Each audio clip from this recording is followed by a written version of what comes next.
My name is John Michael Turner. I currently reside in Burlington, Vermont.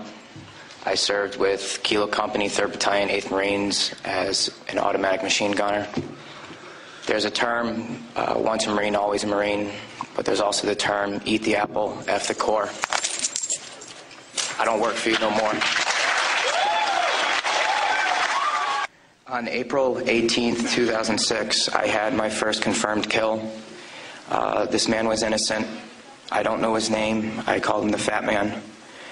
He was walking back to his house, and I shot him in front of his friend and his father. The first round didn't kill him after I had hit him up here in his neck area.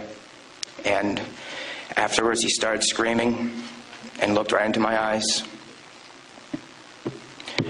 So I looked at my friend who I was on post with, and I said, well, I can't let that happen. So I took another shot and took him out. He was then carried away by the rest of his family. It took 7 people to carry his body away. We were all congratulated after we had our first kills, and that happened to have been mine. My company commander personally congratulated me, as he did everyone else in our company.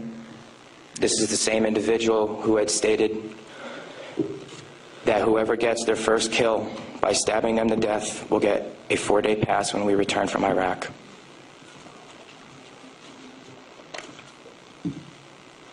There's one incident where we got into a firefight just south of the government center, about 2,000 meters. We had no idea where the fire was coming from, and the way our rules of engagement were, pinpoint where the fire is coming from and throw a rocket at it. So with that being said, we still didn't know where the fire was coming from, and an 84 millimeter rocket was shot into a house. I do not know if there was anyone in it. We do not know if that's where the fire was coming from, but that's what was done. Please go to the next image.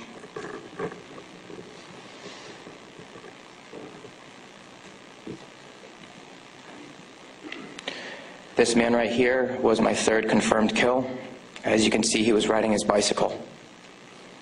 Later on in the day, we went ahead and we had CBS Laura Logan with us, but she was with the other squad.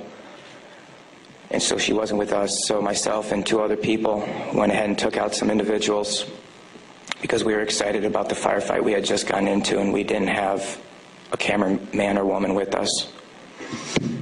With that being said, anytime we did have embedded reporters with us, our actions would change drastically. We never acted the same. We were always on key with everything, did everything by the books. The man on the bicycle, he was left in the street for about 10 minutes until we realized that we needed to leave where we were. And his body was dragged about 10 feet to the right of him, where his body was thrown behind a rock wall, and his bicycle was thrown on top of him.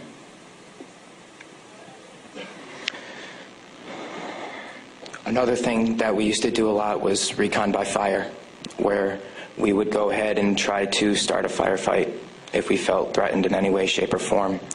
There's one particular incident where we were working with the Iraqi Army and the Iraqi Special Forces in downtown Ramadi, and with our squad and the Iraqi Army, there was also lieutenant colonels, majors, first sergeants, and sergeant majors.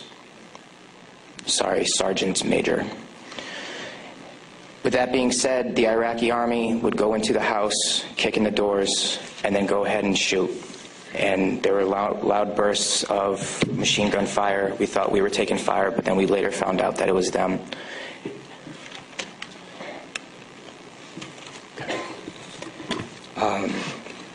House raids. Because we were a grunt battalion, we were responsible for going on several patrols. A lot of the raids and patrols we did were at the night, around 3 o'clock in the morning, around there. And what we would do is just kick in the doors and terrorize the families. That was an image taken around 3 o'clock in the morning through night vision goggles. And that is the segregation of the women and children and the men If the men of the household were giving us problems, we'd go ahead and take care of them any way we felt necessary, whether it be choking them or slamming their head against the walls.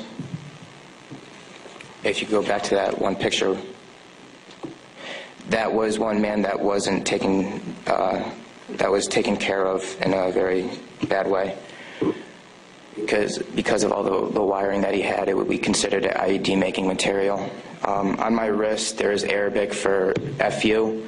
I got that put on my wrist just 2 weeks before we went to Iraq because that was my choking hand. And anytime I felt the need to take out aggression, I would go ahead and use it. Please go to the next picture. Next. There's an instance of detainees and how they were treated in a nice manner. Next. That is the Fatima Mosque minaret. As you can see, it is written with bullet holes and holes in the top of it. Those were from mortars. And the next video that I'm going to show you is a tank round that went into that minaret, where we weren't sure if we were taking fire or not.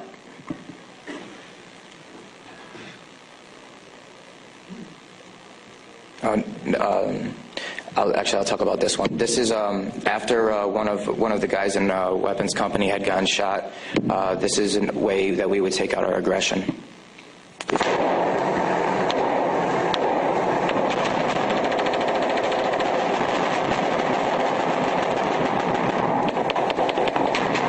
those of you who don't know, it is illegal to shoot into a mosque unless you were taking fire from it. There was no fire that was taken from that mosque. It was shot into because we were angry. Okay, please play the next video.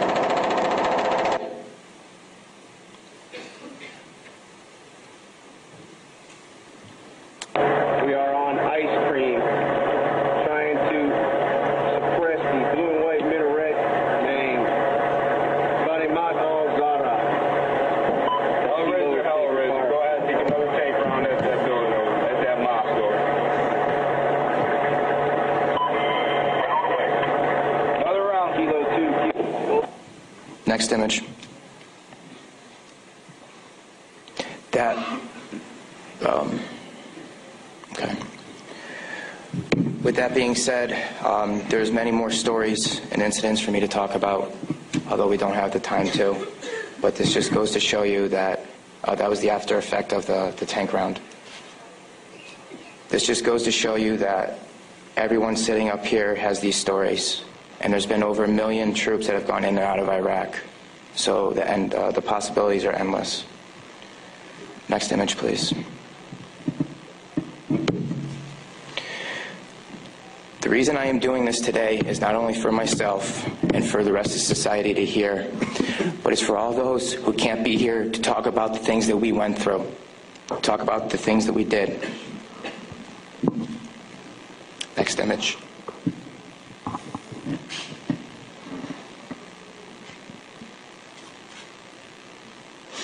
Those 4 crosses and this memorial service were for the 5 guys in Kilo Company, 3rd Battalion, 8th Marines that we lost. Throughout our unit, we had 18 that got killed.